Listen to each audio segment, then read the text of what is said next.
types of report. Uh, we discussed about review report, compilation report, comparative financial statement report. Okay. Yes. So next is related to your management discussion and analysis. Okay, so what happens? This is kind of a subject matter. So sometimes an practitioner is appointed to uh, a practitioner is appointed to give his report regarding this management discussions and analysis. So this information in this section is applicable to the following level of services. When a practitioner is engaged by public entity that prepares management discussion and analysis in accordance with rules and regulation adopted by the SEC. So what happens? The public entities which are actually preparing this management discussion and analysis in accordance with the SEC guidelines, or a non-public entity that prepared this management discussion and analysis and whose management provide a written assertion that the presentation has been prepared using rules and regulation adopted by the SEC. So whoever the entity preparing this management discussion and analysis according to the SEC guidelines, then you have to perform, then you can be engaged as a practitioner to give your opinion or your report regarding this management discussion and analysis, and you have to follow attestation standard in this case. Okay. Can So you explain again? okay, so this is kind of an attestation engagement. Attestation आपको पता है ना, कि जहां पर आप हाँ हाँ। अटेस्टेशन स्टैंडर्ड्स फॉलो करके चलते हो. सो किस केस में आप अटेस्टेशन परफॉर्म कर सकते हो? तो वेदर इट इज पब्लिक और non public entity who have prepared this information according to SEC guidelines. Okay, so condition is कि अगर आपकी ये SEC guidelines के according बनी हुई है, then you can do attestation on this management discussion and analysis. Okay, you can perform either examination or you can do review of management discussion and analysis presentation for an annual period, an interim period, or a combined annual and interim period. Okay, so you can do for the whole period, means आप पूरे साल के लिए कर सकते हो. Interim means quarterly आप review करवा सकते हो, एनुअल करा सकते हो, साथ में क्वार्टर भी करवा सकते हो. Yes. समझा। Okay. A practitioner engaged to examine or review management discussion and analysis and report thereon should comply with the general feedback and reporting standard for the attestation engagement. Okay, so you have to follow the standards which you use for attestation engagement. The practitioner's objective is an engagement to examine management discussion and analysis is to express an opinion taken as a whole, reporting whether. Okay, so you have to give your opinion on this information. If in case of examination you have to give reasonable assurance, but in case of review you have to give the limited kind of assurance. Okay, so you have to give your opinion whether the presentation include all material respect the required elements of the rules and regulation adopted by the SEC. The historical financial amount have been accurately derived in all material respect from the entity's financial statement and the underlying information determinations, estimate and assumptions of the entity provide a reasonable basis for the disclosure contained therein. So you have to give the opinion कि जो भी आपकी presentation है, like it is in all material respect, it follows the rules and regulation which is given by your SEC. Okay, the historical financial amount have been accurately derived in all material respect. Your amount, your disclosure, estimates, everything is correct. Okay, so you have to give the opinion regarding these. A practitioner may accept an engagement to examine management discussion and analysis of a public or non-public entities, provided the practitioner audit in accordance with the GAS the financial statement for at least the latest period to which the management discussion and analysis relate, and the financial statement for the other period covered by the management discussion uh, and analysis presentation have been audited by a practitioner or the predecessor auditor. So condition is you can only accept this engagement when the management discussion and analysis जो आपने perform करना है अगर उसकी financial statement audited हुई है, चाहे आपने की है चाहे किसी प्रेडेसर ऑडिटर ने कर रखी है. So you can accept this engagement अगर फाइनेंशियल स्टेटमेंट ऑडिट हुई है. Okay. Similarly, in case of your supplement, I think required supplementary information, we have discussed it. उसमें आपकी ओपिनियन था कि आप तभी देते हो कि जब आपकी फाइनेंशियल स्टेटमेंट क्या है, ऑडिटेड की गई है. The objective of review of management discussion and analysis is to report whether any information comes to the practitioner attention to cause the practitioner to believe that the management discussion and analysis presentation does not include in all material respect the required element of rules and regulation. So here you have to give a limited or a negative kind of assurance. The historical information have not been accurately derived in all material respect, or the underlying information estimate or assumption do not provide a reasonable basis. Okay, so you have to give the negative kind of assurance here. Negative assurance means like if the amount is not correct or if the disclosures are not properly, then you have to disclose it in your in your review report. Okay. Yes. Practitioner may accept an engagement to review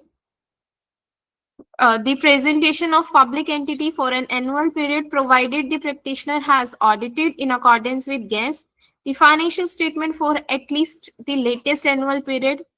Okay, or the other period should have been covered by the practitioner or the predecessor auditor, as we discussed in case of examination. So here it is also applied that you have to accept the engagement only when you have performed the audit of those financial statement. Okay. Yes. Okay.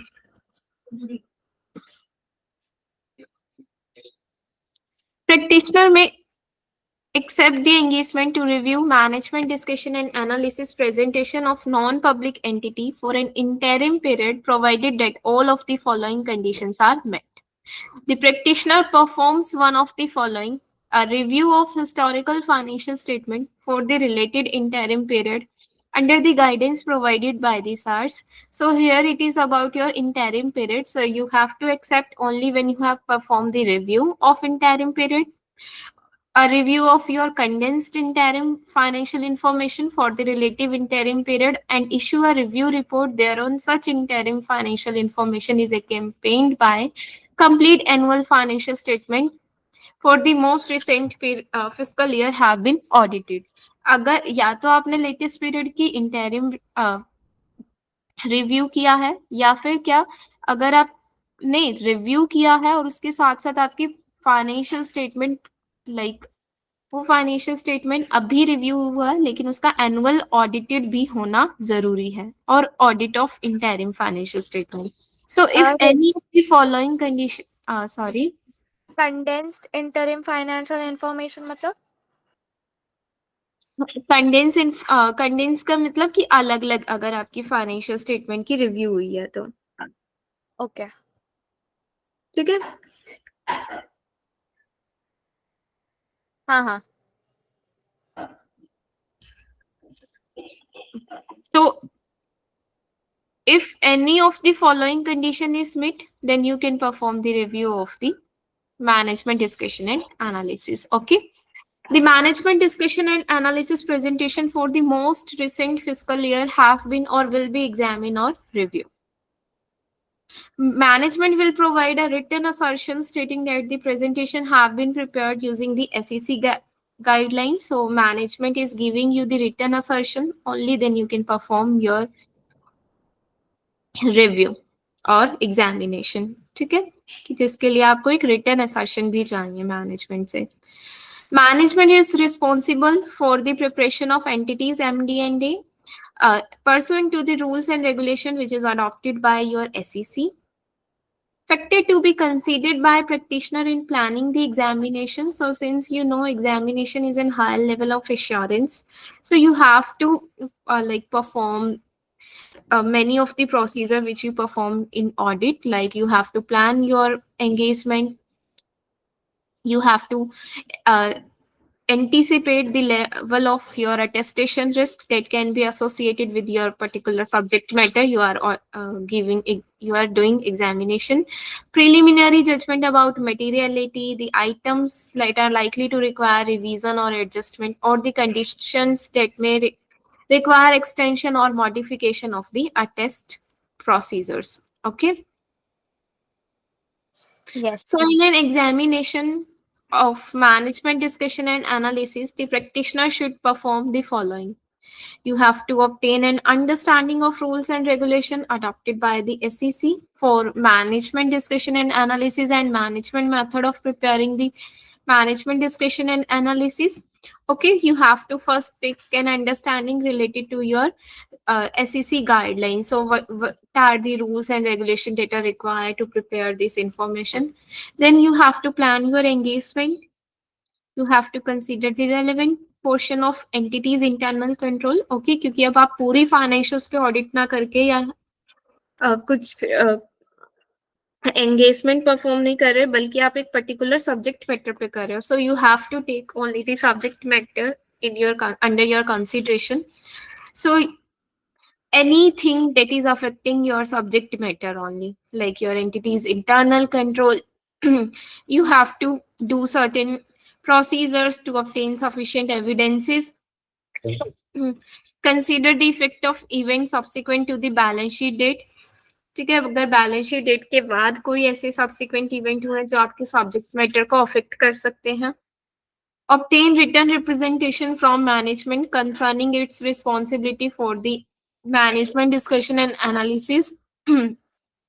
Completeness of minutes even subsequent to the balance sheet date and other matters about which the practitioner believe written representation are appropriate. So you can take some written representation from management also.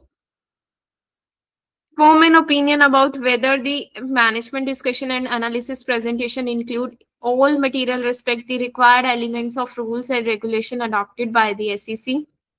Whether the historical financial amount included therein have been accurately derived in all material respect from the entity's financial statement, and whether the underlying information, determination, estimates, assumptions, so provide a reasonable basis for the disclosure contained in the management discussion and analysis. So as I already told you कि क्या आपकी ये information complete है या नहीं है, properly amount presented है या नहीं है, और क्या डिस्क्लोजर अजम्पशन जो भी एस्टिमेट्स यूज किए आर दे प्रॉपर और not. So you have to form opinion regarding this. Under review की केस में क्या हो जाएगा, क्योंकि रिव्यू में आप लिमिटेड काइंड ऑफ एश्योरेंस देते हो. So understanding is also required here. You have to plan, but यहाँ पर आपके प्रोसीजर्स क्या हो जाएंगे, लिमिटेड से हो जाएंगे. लिमिटेड का मतलब you can only perform your analytical procedure as well as inquiry. Clear? Written representation यहाँ भी आपको चाहिए. और कंक्लूजन में आप क्या करते हो, यहाँ नेगेटिव एश्योरेंस देकर चलते हो. ठीक है, कि अगर आपकी ये चीजें नहीं है then you can write it in your review report. Okay. Yes. So if there are material inconsistencies are there, then if the practitioner conclude that there are certain material inconsistencies, कि अगर आपकी ये information के अंदर कुछ material inconsistencies include हैं, okay, and management is refusing to take corrective action, और management इसके regarding corrective action लेने से मना कर रही है, then you can inform the audit committee or other people who are at equivalent authority and responsibility. Okay. Next is review of interim financial information.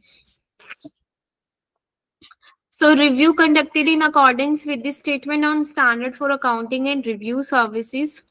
So I think हम already discuss कर चुके हैं सार स्टैंडर्ड्स के बारे में. उसमें जब हम रिव्यू करते हैं तो रिव्यू रिपोर्ट हमारी कैसी होती है. यहाँ बस इंटरिम फाइनेंशियल इंफॉर्मेशन की है, वो हमने एनुअल की थी, यहाँ इंटरिम की आ जाएगी. क्लियर. रिव्यू के केस में क्या होता है आपकी जो रिपोर्ट होती है, first of all you have to mention the title of the report that it is an independent accountant's report. हाँ. Okay, then you can address the proper addressing, जो भी आपकी जिसको भी वो रिपोर्ट आप एड्रेस करना चाहते हो.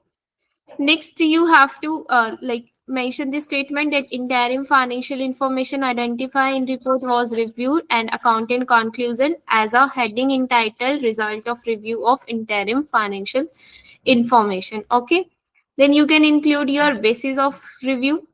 So जैसे आप पहले opinion and then basis of opinion section include करते थे, ऐसे यहाँ पर रिव्यू, रिजल्ट ऑफ रिव्यू और then basis of review. Okay, a statement that the interim financial information is the responsibility of entities management, then your management responsibility, and then your accountant responsibility. Okay. A title of each statement that interim financial information comprises with reference to the appropriate financial reporting framework. तो जो भी आपकी financial information statement जिस भी standard, जिस भी framework के according बनी है, आपको वो फ्रेमवर्क रेफर करना होता है. आपके डिस्क्रिप्शन आएंगे प्रोसीजर्स की कि आपने कौन कौन से प्रोसीजर्स परफॉर्म करके चले हो. Next you have to give the scope limitation of the review, कि आपकी जो रिव्यू है वो ऑडिट से कम लाइक लेस इन स्कोप है as compare to your audit. Clear.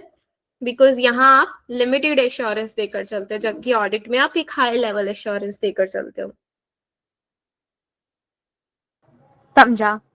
A statement about whether the accountant is aware of any material modification that should be made to the accompanying financial information to be in accordance with the applicable financial reporting framework that identifies the country of origin of those accounting principles.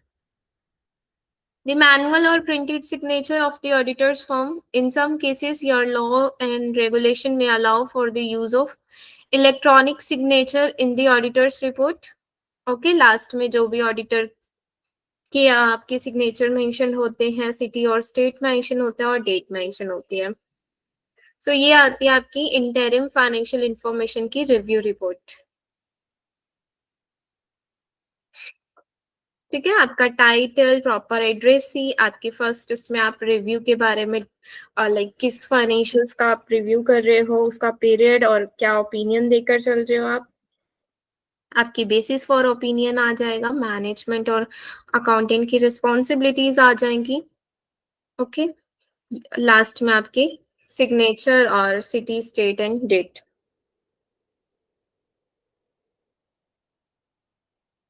Okay, so ये थी आपकी unmodified. और अगर आपको modify करनी हो तो simply आपको क्या करना है, सेकेंड एंड थर्ड पैराग्राफ आपका कैसे चेंज हो जाएगा ये बताया हुआ है. अगर आपकी इनएडिक्वेट डिस्क्लोजर की वजह से आप अपने चेंज कर रहे हो. समझा. ओके. हाँ. देन आपकी, अगर आप ऑडिटिंग स्टैंडर्ड फॉलो करते हो तब आपकी रिव्यू क्या होती है. तो सिंपली आपकी रिव्यू सेम ही रहेगी. ठीक है. बस यहाँ आपके ऑडिटिंग स्टैंडर्ड्स आ जाएंगे कि अगर आप क्या कर रहे हो, फाइनेंशियल स्टेटमेंट की रिव्यू करवा रहे हो जिसकी आपकी ऑडिट भी होएगी.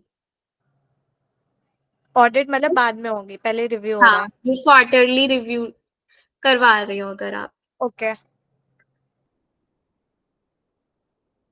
ठीक है. आपकी अगेन रिपोर्ट सेम ही रहती है लगभग. जैसे आपकी ये पीसीएओबी के स्टैंडर्ड्स के अकॉर्डिंग है. सिंपली टाइटल आ जाएगा आपका फिर आपने जिस जिस पीरियड की रिव्यू करी है वो मेंशन हो जाएगा, आपकी रिस्पॉन्सिबिलिटीज, मैनेजमेंट की रिस्पॉन्सिबिलिटीज और रिव्यू की like scope limitation, then your opinion, conclusion, signature, city and state और डेट। ठीक है, बस ये रिव्यू के रिगार्डिंग कुछ अलग अलग तरह की हैं, जैसे कॉम्प्लेक्स सिचुएशन अगर आपको कोई मिल जाए तो आपको पता है आप इंक्वायरीज कर सकते हो। गोइंग कंसर्न इशू मिल जाए, गोइंग कंसर्न के रिगार्डिंग आपको पता है आप कैसे प्रोसीजर्स परफॉर्म करते थे। हाँ ठीक है, बस you have to include a separate section in review report अगर आपको कोई गोइंग कंसर्न से रिलेटेड मिलता है तो। As ठीक है। discussed in your note, this the company has suffered recurring losses from operation and has net capital deficiencies.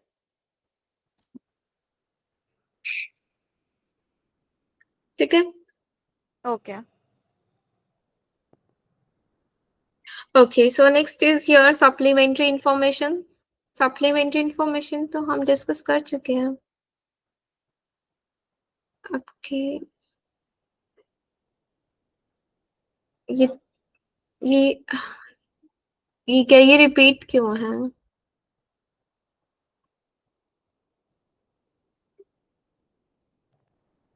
Supplementary और ये अदर्स रिक्वायर्ड इंफॉर्मेशन तो हम कर चुके हैं ना। कर तो चुके हैं।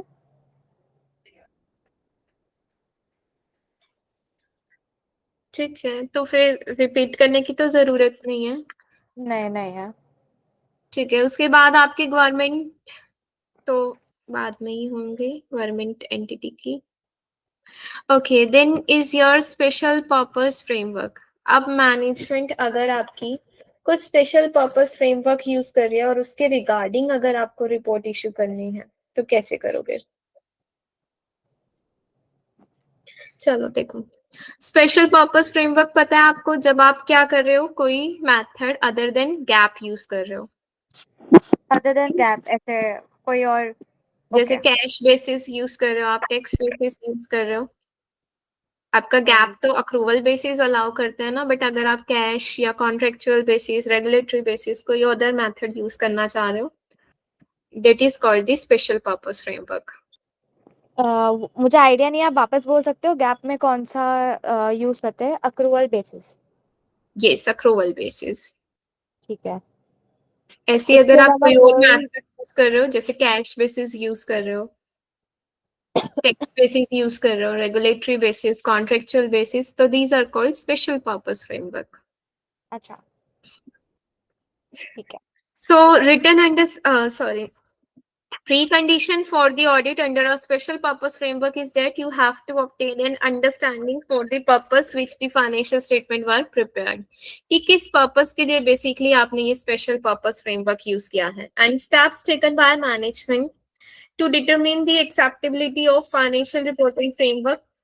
So some of your special purpose framework are contractual basis. Contractual basis means कि जब आपको कोई आपने कोई एग्रीमेंट किया है थर्ड पार्टीज के साथ जिसके रिगार्डिंग आपको कुछ मेथड्स यूज करने पड़ रहे हैं, that is the contractual basis, की जब आप अकाउंटिंग बेसिस यूज कर रहे हो which is basically comply with an agreement between the entity or any third party. Regulatory basis का क्या मतलब है कि जब आप कोई रेगुलेटरी एजेंसीज की रिक्वायरमेंट की वजह से आप कोई फ्रेमवर्क यूज कर रहे हो। ठीक है, कॉन्ट्रेक्चुअल समझ गए कि कॉन्ट्रैक्ट है कि जिसके रिगार्डिंग आपको वो पर्टिकुलर फ्रेमवर्क यूज करना पड़ रहा है। रेगुलेटरी मींस कि आपकी रेगुलेटरी एजेंसीज की कुछ रिक्वायरमेंट्स के लिए आप वो यूज कर रहे हो, बेसिकली उनका फ्रेमवर्क यूज कर रहे हो। रेगुलेटरी एजेंसी मतलब कौन? Laws and regulations regarding, for okay example, the basis of accounting that insurance company use pursuant to accounting practices that is permitted by your state insurance commission. ठीक है, कि जो आपकी कोई पर्टिकुलर रेगुलेटरी एजेंसीज के regarding आप वो framework use कर रहे हो, जैसे ठीक है। Tax basis. टैक्स बेसिस जब आप इनकम टैक्स के के लिए बेसिकली अपनी अकाउंट फाइनेंशियल्स प्रिपेयर कर रहे हो. So you are using the method of accounting which is required by your income tax return. Cash okay basis, cash basis का क्या मतलब है कि जब आप क्या कर रहे हो, कैश बेसिस मेथड अकाउंटिंग का यूज कर रहे हो, कि मींस जब आपके पास रिसिप्ट आ रही है एक्चुअल में और एक्सपेंस सॉरी कैश जा रहा है, तभी आप रिकॉर्ड कर रहे हो अपना एक्सपेंस और रेवेन्यूज. तो यूजुअली कैसे रिकॉर्ड होता है अगर कैश बेसिस के हिसाब से नहीं होता है तो? आपकी कुछ small companies cash basis use करती हैं, अदरवाइज आपकी लार्ज कंपनीज के लिए अप्रूवल मेथड रिक्वायर्ड होते हैं, जिसके अंदर क्या होता है कि आप अपना रेवेन्यू तब रिकॉग्नाइज करते हो जब अर्न हो चुका है, कि चाहे आपको रिसीव हुआ है अभी या नहीं हुआ. जैसे आपने अकाउंट रिसीवेबल्स पढ़े हैं ना, हाँ तो उसका क्या मतलब है कि आपने तो सेल कर दिए हैं गुड्स, हाँ आपने अपनी सेल्स रिकॉर्ड कर दी है, और वो जो पैसा आना है आपने उसे अकाउंट रिसीवेबल में दिखाया है. ओके जबकि कैश बेसिस का क्या मतलब है कि आप तभी सेल रिकॉर्ड करोगे जब आपके पास कैश आएगा. ठीक ठीक है, है तो क्रेडिट सेल बेसिकली हमारी कैश बेसिस में रिकॉर्ड नहीं होती. ओके समझा ठीक है, तो ये है आपके डिफरेंट बेसिस. ऐसी रेगुलेटरी बेसिस में आपके दो तरह के आ जाएंगे, एक जनरल पर्पस के लिए, एक रेस्ट्रिक्टेड पर्पस के लिए, कि आप या तो जनरल पर्पस के लिए दिखा रहे हो या रेस्ट्रिक्टेड मतलब कि कुछ स्पेसिफिक पार्टीज के लिए ही है वो रिपोर्ट. ठीक है सो अनदर अदर बेसिस का मतलब क्या है कि कोई और बेसिस हो सकता है आपका इसके अलावा. ओके, सो बेसिकली क्या आता है आपका कि जब भी आप स्पेशल पर्पस फ्रेमवर्क यूज करते हो, so you have to give your opinion because you are performing the audit on this financial statement जो इन बेसिस पर बनी है, तो उसके रिगार्डिंग आपको ओपिनियन देकर चलना होता है.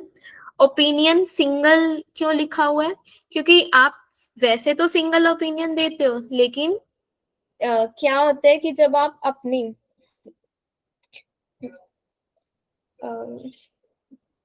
जब आप अपना रेगुलेटरी बेसिस जिसमें आप जनरल यूज के लिए बना रहे हो, उस केस में आपको ड्यूअल ओपिनियन देकर चलना होता है. यहाँ सिंगल लिखा हुआ है लेकिन आपको ड्यूअल ओपिनियन देना होता है. मींस आपको एक ओपिनियन एज पर गैप देना होता है और एक ओपिनियन आपको स्पेशल पर्पस फ्रेमवर्क से रिगार्डिंग देना होता है.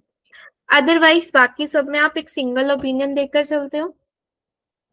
Is it clear? हाँ दूसरा क्या है क्लियर कि आप क्या करते हो, जो भी डिस्क्रिप्शन है स्पेशल पर्पस फ्रेमवर्क की और क्या पर्पस है उसका, वो आप डिस्क्लोज करके चलते हो. किस किस केस में? आप कॉन्ट्रेक्चुअल बेसिस में डिस्क्लोज करते हो, रेगुलेटरी में, और regulatory for general base use में. लेकिन आपको ऑलरेडी पता है, मतलब कोई भी पीपल है बेसिकली उसे ये तो अंडरस्टैंडिंग है ना कि टैक्स बेसिस किस लिए होता है और कैश बेसिस किस लिए होता है, तो उस केस में हम डिस्क्रिप्शन नहीं देते. Otherwise you have to give the description of the purpose कि किस पर्पस के लिए वो बनाई गई है.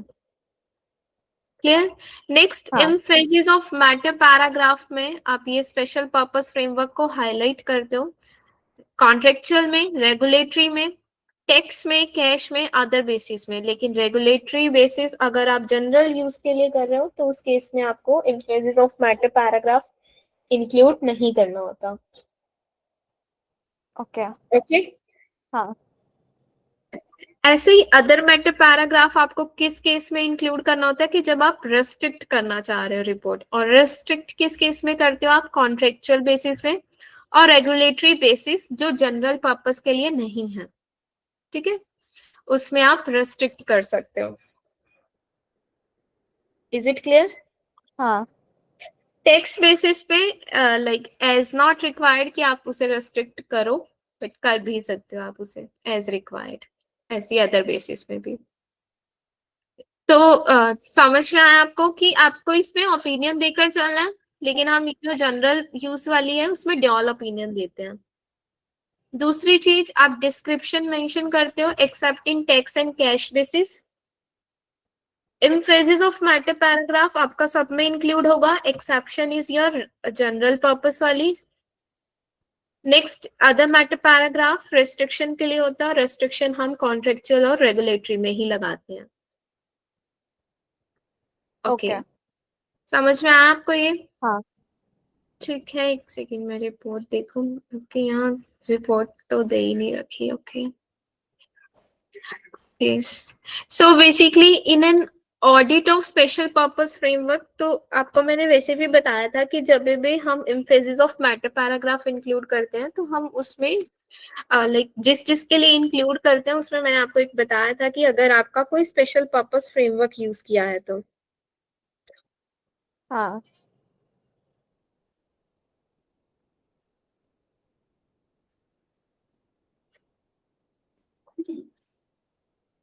So, in an audit of special purpose frame financials, the audit should evaluate whether the financial statement are suitably titled, include a summary of significant accounting policies, and adequately describe how the special purpose framework differs from the GAAP.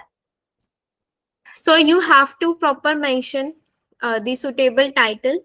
कि जैसे आपकी जब भी आप report mention करोगे तो उसमें आपका टाइटल होना चाहिए सुटेबल। नेक्स्ट आपकी summary of significant accounting policies और एडिक्वेटली डिस्क्राइब कि how special purpose framework is basically different from the other framework.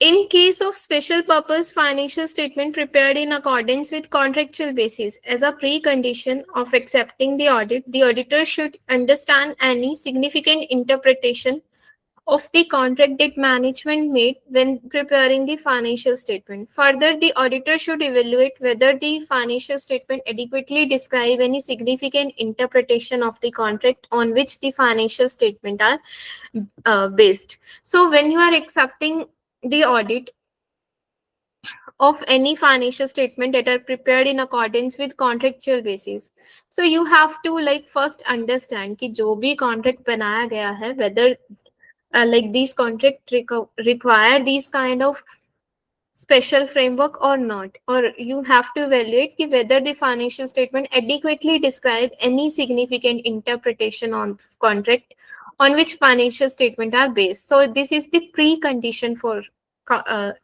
engagement regarding your contractual basis.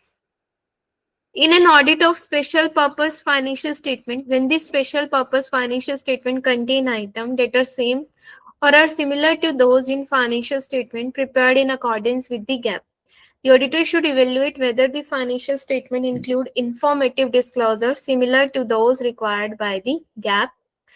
The auditor should evaluate whether the additional disclosure beyond these specifically required by the framework related to matters that are not specifically identified or disclosures are necessary to the financial statement to achieve a fair presentation. So since अगर आपका special purpose framework use हो रहा है और इसका justification proper दिया गया है, so that is okay, but अगर नहीं दिया गया तो फिर आपको अपना opinion change करना पड़ेगा. So आपको ध्यान रखना पड़ेगा कि क्या ये special purpose framework आपका clearly defined है या नहीं है, इसके regarding proper disclosures दिए गए हैं या नहीं दिए गए.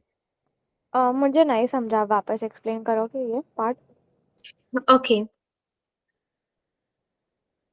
सो जब भी आपका स्पेशल पर्पस फ्रेमवर्क यूज हो रहा है, सो मैनेजमेंट की क्या ड्यूटी बनती है कि वो उसे प्रॉपरली डिस्क्लोज करे अपनी फाइनेंशियल स्टेटमेंट में. आपको पता है ना कि जो भी आपकी जिस भी चीज के रिगार्डिंग डिस्क्लोजर्स चाहिए अगर वो मेंशन है तभी आपका वो फाइनेंशियल स्टेटमेंट ठीक होगा. अदरवाइज जहां पर डिस्क्लोजर्स मिसिंग हो जाएंगे, अमाउंट मिसिंग है तो ऑब्वियसली बात है मिसस्टेटमेंट है, लेकिन डिस्क्लोजर्स मिसिंग है तो वो भी क्या है, आपकी डिपार्चर ही तो है from gap.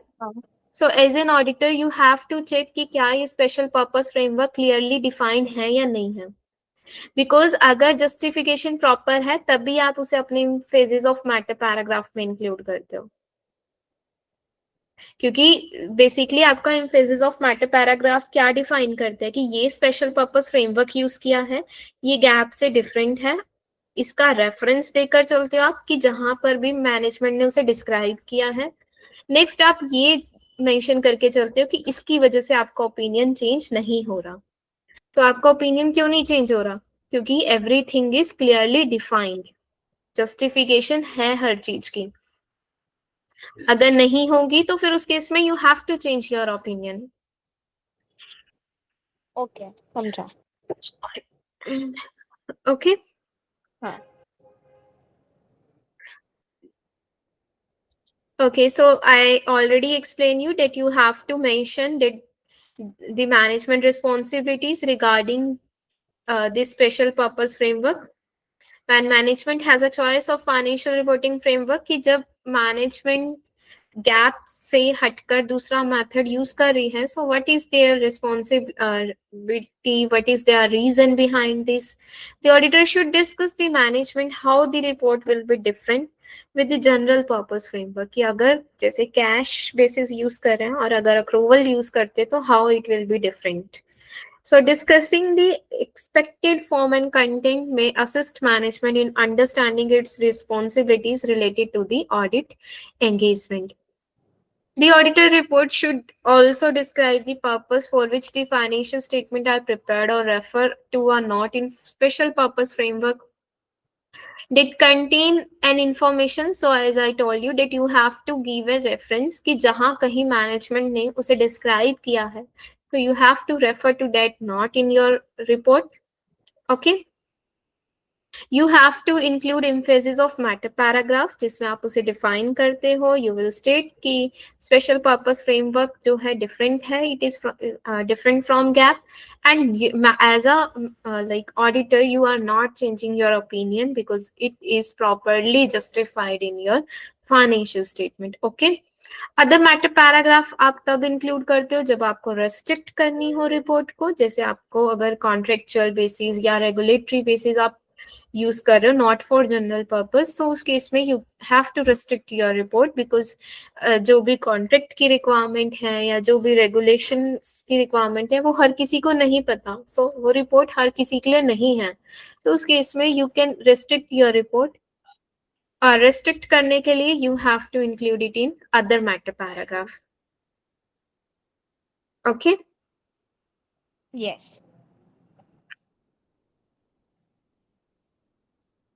So if you are giving your opinion regarding the financials which are prepared in accordance with your regulatory basis of accounting, okay, regulatory basis of accounting, और जो आपकी जनरल पर्पस के लिए basically बनाई गई है, सो उस case में आपको ना तो emphasis of matter paragraph include करने की जरूरत है, ना ही अदर मैटर पैराग्राफ इंक्लूड करने की जरूरत है. ओके. और ऑल्सो आप उस केस में ड्यूअल ओपिनियन देकर चलते हो. एक ओपिनियन देते हो आप एज पर गैप. ओके. जब आपकी स्पेशल पर्पस फ्रेमवर्क है इसका मतलब वो गैप के अकॉर्डिंग नहीं बनी. हाँ. सो एज पर गैप आपका ओपिनियन क्या जाएगा कि they are not in accordance with the GAAP. Okay. So दूसरा आप ओपिनियन देते हो as per special purpose framework, कि अगर स्पेशल पर्पस फ्रेमवर्क यूज किया है तो उसके अकॉर्डिंग क्या वो उस फ्रेमवर्क के अकॉर्डिंग बनी है या नहीं बनी. ओके. ओके. हाँ. If the going concern basis of accounting is not relevant to applicable financial reporting framework, the requirement to obtain evidence regarding the appropriateness of management use of going concern basis does not apply. However, the auditor must assess based on evidence available. The substantial doubt about the entity's ability to continue as a going concern exists and whether disclosure is warranted. So you have to check कि क्या like there is, you have to gain some evidences regarding going concern और उसके regarding क्या disclosures आपके दिए हैं या नहीं दिए.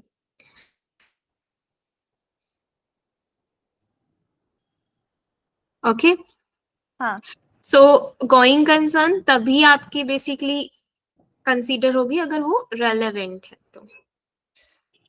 Next is auditor report में आप क्या क्या इंक्लूड करते हो जब भी आप स्पेशल पर्पस फ्रेमवर्क यूज कर रहे हो.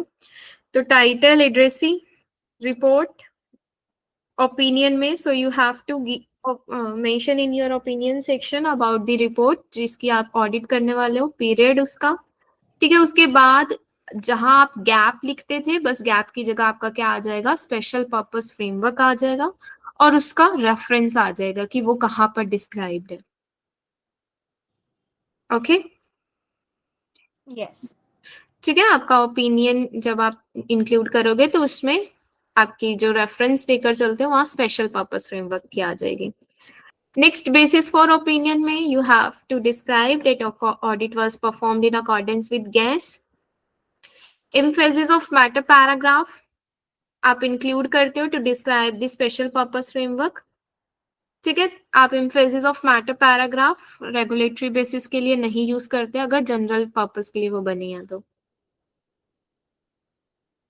देन आपकी मैनेजमेंट रिस्पॉन्सिबिलिटीज, ऑडिटर की रिस्पॉन्सिबिलिटीज जैसे आपने ऑडिट रिपोर्ट में मेंशन की थी वैसे आपको यहाँ भी मेंशन करनी है। अच्छा, अगर रेस्ट्रिक्ट करना चाहते हो तो फिर आप अदर मैटर पैराग्राफ इंक्लूड करोगे, otherwise there is no need. Next, last में आपके ऑडिटर के सिग्नेचर, ऑडिटर की सिटी एंड स्टेट और date of the auditor's report. Clear? Yes, clear. Okay, next, communicating key audit matter in independent auditor's report apply only when the auditor is engaged to communicate key audit matter. तो key audit matter तभी आप include करते हो जब आपको engage किया गया है उसके regarding. Okay, so this was all about your audit report. Next तो आपकी appendix है, means जो भी terms आपकी use की गई थी अगर कुछ वो यहाँ described है। अच्छा, इसके अलावा हमारा बीच में कुछ छूटा था ना अटेस्टेशन के लिए, हमारे एग्जामिनेशन, और वो हमने किया था हाँ, हमने किया वो बाद में। बीच में, आई थिंक कुछ था मिसिंग, वो हम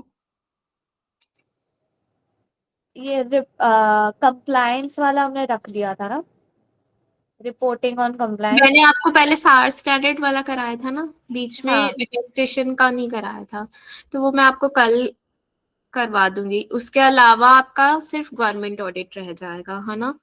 हाँ। ठीक है, कहाँ है हमारा वो पेज नंबर, याद है आपको? एक सेकेंड में वहीं जा रही हूँ। यहाँ से ऊपर ही था। नॉन ऑडिट कंप्लायंस और वो मिला।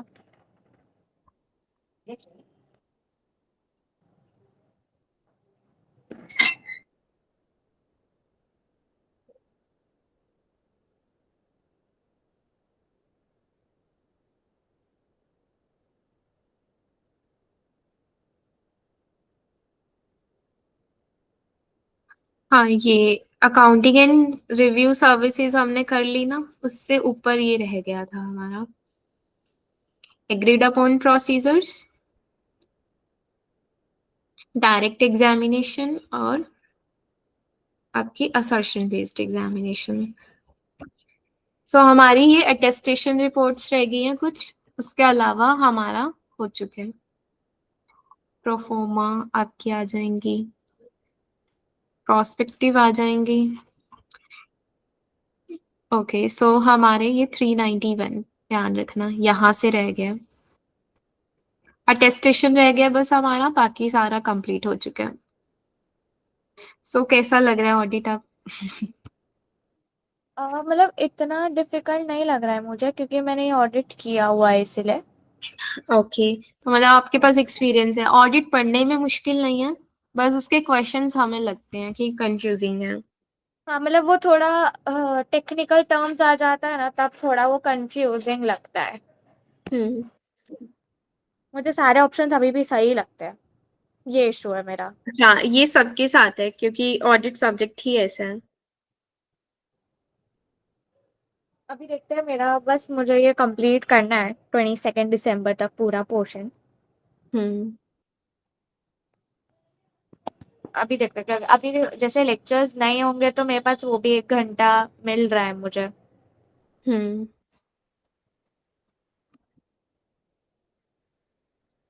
इसके मतलब आपको एमसीक्यूज भी लगेंगे थोड़े से कंफ्यूजिंग और सिमुलेशंस भी, बाकी मतलब आपको ढंग से इसमें प्रॉपर पढ़ के बेस्ट आंसर ढूंढना है।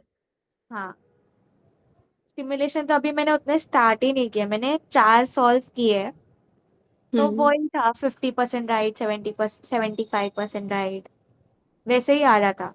बट ऐसे फुल फ्लेज मैंने स्टार्ट नहीं किया है स्टिमुलेशन, क्योंकि उसे टाइम चाहिए सॉल्व करने।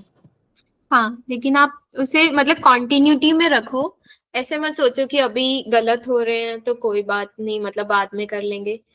कोई बात नहीं, गलत होने दो, उससे देखो क्या चीज है, जैसे जैसे मल्टीपल टाइम्स करोगे चीजें समझ आ जाएंगी। हाँ ठीक है, बाकी इसके बाद हम एक दो प्रैक्टिस सेशन रख लेंगे। हाँ ठीक है। ठीक है, कुछ प्रैक्टिस सेशन रख लेंगे, और कोई भी आपको डाउट होगा आप मुझसे पूछ लेना। मेन तो मुझे स्टिमुलेशन में ही चाहिए रहेंगे, जब ये सैम्पलिंग और वो सब आएगा हम्म। तो वो कैसे सॉल्व करने का। हाँ, क्योंकि वो कर लेंगे, आपके वैसे भी बीच बीच में प्रैक्टिस सेशन हुए ही नहीं है, हाँ, आपकी सीधा थ्योरी ही चल रही है कब से। तो वैसा कर लेंगे। अगर ऐसा हुआ तो नेक्स्ट वीक में हम ऐसे प्रैक्टिस सेशन रखें क्या, कि एक वीक में पूरा एक पार्ट पढूं और फिर उसका एक प्रैक्टिस सेशन रख ले, तो ऐसे चारों पार्ट कवर हो जाएंगे। पार्ट इतने बड़े बड़े नहीं रखते, मतलब टॉपिक वाइज ही रखेंगे, जैसे धीरे धीरे। आप इसमें इंडेक्स ओपन करो तो पता चलेगा आपको।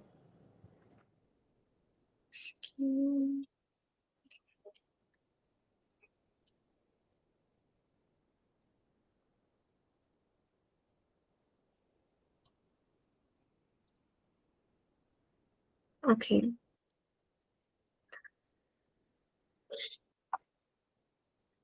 तो आप मुझे बताओ, जब भी हम नेक्स्ट प्रैक्टिस सेशन रखें तो उसके पहले मैं इतना प्रिपेयर रहूं। ओके, सो बस आप पहले जैसे ये कर लो टॉपिक, कि जिसमें आपके सारे स्टैंडर्ड्स आ जाएंगे, देन हम फिर नेक्स्ट ये रख लेंगे एंगेजमेंट स्टार्ट कैसे। ठीक है, एंगेजमेंट की कैसे स्टार्ट होती है, टर्म्स एंड एंगेजमेंट।